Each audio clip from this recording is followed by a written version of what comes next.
कल है सेंसेक्स की एक्सपायरी, देखते हैं मार्केट में किस तरीके का मूवमेंट हो सकता है।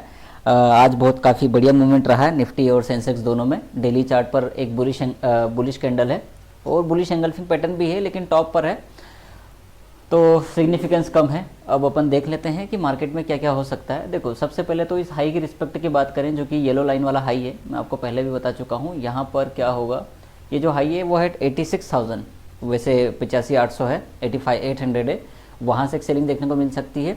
और अगर 86,000 के लेवल पर जाता है तो वहाँ से सेलिंग देखने को मिल सकती है। पहले मैं इसको 15 मिनट लगा देता हूँ और फिर आपको ओपन इंटरेस्ट दिखा देता हूँ ताकि सारी चीज़ें क्लियर रहें।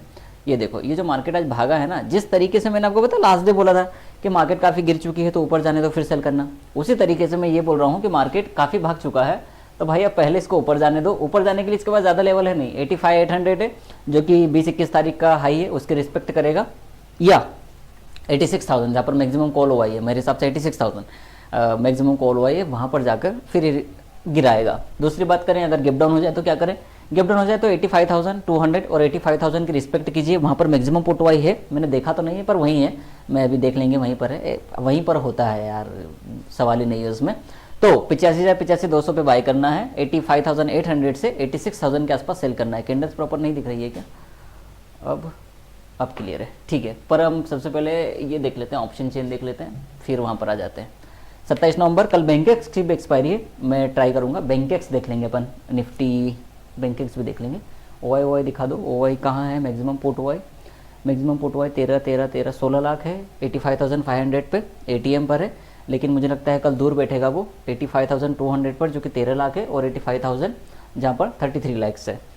ओके, और कॉल की बात करें तो 800 पर मैक्स कितना है, 7 लाख, और उसके बाद 17 लाख है 86,000 पर। ये इसी तरीके से बैठता है सेंसेक्स में, ओपन ऑन इंटरेस्ट 1000 पॉइंट और 500 पॉइंट की रेंज में। तो सपोर्ट रेजिस्टेंस समझ लीजिए, फिर से समझा देता हूँ, 86,000 के आसपास सेल बन सकती है, मतलब 800 से 86,000 बाय करनी है तो 85,200 के आसपास, क्योंकि एक स्पेस क्रिएट करने दीजिए। हालांकि मार्केट काफ़ी बढ़ चुका है आज की डेट पे, अगर कल भी ऊपर जाता है तो एक सेल बन सकती है। चलो अपन निफ्टी में देख लेते हैं। निफ्टी में भी 200 का रेजिस्टेंस है, मैं कह रहा हूँ कि अगर 250 तक जाता है 260 270 तो वहाँ से एक फॉल देखने को मिलेगा आपको। और अगर मार्केट नीचे खुल जाती है तो 26,080 100 के आसपास से एक हमें पुल बैक, मतलब अपसाइड देखने को मिलेगा, जहाँ पर 100-150 रुपये का मूवमेंट अपसाइड मुझे लगता है हो सकता है। और कुछ है क्या इसमें बताने के लिए, बस यही है। अपन बैंक एक्स देखने वाले थे, उसका भी ओपन इंटरेस्ट देख लेंगे। बैंक एक्स खुल जाओ, सिम बैंक एक्स, हाँ BSC बैंक एक्स। चलिए भैया, यहाँ पर क्या होगा, बहुत बढ़िया। अच्छा, इसका तो मैंने कभी ऑप्शन चेन भी नहीं देखा यार, दिमाग लगाएं क्या हो सकता है। चलो, एक जो सपोर्ट है वो है 65,900, मतलब 66,000 आपका सपोर्ट है। तो मैक्सिमम जो पुट वाई बैठा होगा वो बैठा होगा 66,000 के आसपास, अपन देखते हैं वहीं होगा। और बड़ा जो रेजिस्टेंस बैठा होगा वो एक तो 800 पे बैठेगा, 66,800, मतलब 66,800, यहाँ पर मैक्सिमम एक कॉल वाई बैठा होगा, और दूसरा कॉल वाई बैठेगा 67,000 पर। मेरे तो यही लेवल से और यही होगा भी। चलो यहाँ पर देख लो कहाँ पर ओपन इंटरेस्ट बैठेगा, 66,000 पे, मतलब 66,000 मैक्सिमम पोटो आई। अगला पोटो आई है 66,500 पर, अगला कॉल हुआ ये 66,800 और 67,000। तो बड़ा गैप अप हो जाए, इन द केस 200-300 पॉइंट का गैप अप हो जाता है तो 67 पर एक पुट बननी चाहिए। 67,100 भी हो सकता है, देखिए मेरे हाथ में नहीं है सब कुछ। ओके, तो ये वाला जो एक एरिया है यहाँ पर एक सेल बनेगी। इन केस गैप डाउन खुल जाती है तो यहाँ पर एक लॉन्ग बनाएंगे। हाँ, अगर यहाँ पर आता है हल्का से ऐसा जाता है तो मार्केट में इस तरीके के मूवमेंट आ सकते हैं। मैं फटाफट बता देता हूँ मार्कर से, समय खराब हो रहा है। ओके, 67,000 पर मैं पहले ऑप्शन चेन देख ले क्या, पर चलो मैं दिखा लेता हूँ। ये 67,000 आपका रेजिस्टेंस है, इस एरिया पर आएगा तो इस तरीके से फॉल करेगा। इनकेस नीचे खुल गया तो इस तरीके से फॉल होना हुआ, अगर और गिरना हुआ तो पहले नीचे खुलेगा, ऊपर जाएगा and then it will go down. और या फिर इस तरीके से होगा कि बड़ी गैप डाउन खुल जाए, ऐसा होना तो नहीं चाहिए, पर मान लीजिए कि बड़ी गैप डाउन खुल जाती है 66,200 से 66,000 के बीच में, तो यहाँ से एक बड़ी बाइंग आएगी फिर आपको, क्योंकि दूसरा चांस नहीं है।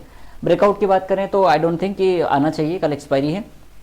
परसों आए तो ठीक है, मतलब परसों वाले में मैं दिक्कत नहीं, मुझे प्रॉब्लम नहीं है, कल नहीं आना चाहिए, क्योंकि फिर वो जो कॉल सेलर है उसको बड़ा लॉस आ जाएगा। और मुझे ऐसा बिल्कुल नहीं लगता कि ऐसा होना चाहिए, या ऐसा हो सकता है, दोनों ही मेरी चीज़ें नहीं है। इसलिए मैं ज़्यादा सेल पर ध्यान दूंगा कल, कि मार्केट को सेल करूं, क्योंकि ये मार्केट काफ़ी भर चुकी है। ये देखो ये कॉल कितनी भरी हुई है, तो गिरेंगी। पुट बहुत सस्ती हैं तो वो बाई करने में लोगों को अच्छा लगेगा, और कॉल बहुत महंगी है, इसको सेल करने में ज़्यादा मज़ा आएगा सेलर को। तो ये कुछ एरियाज़ हैं।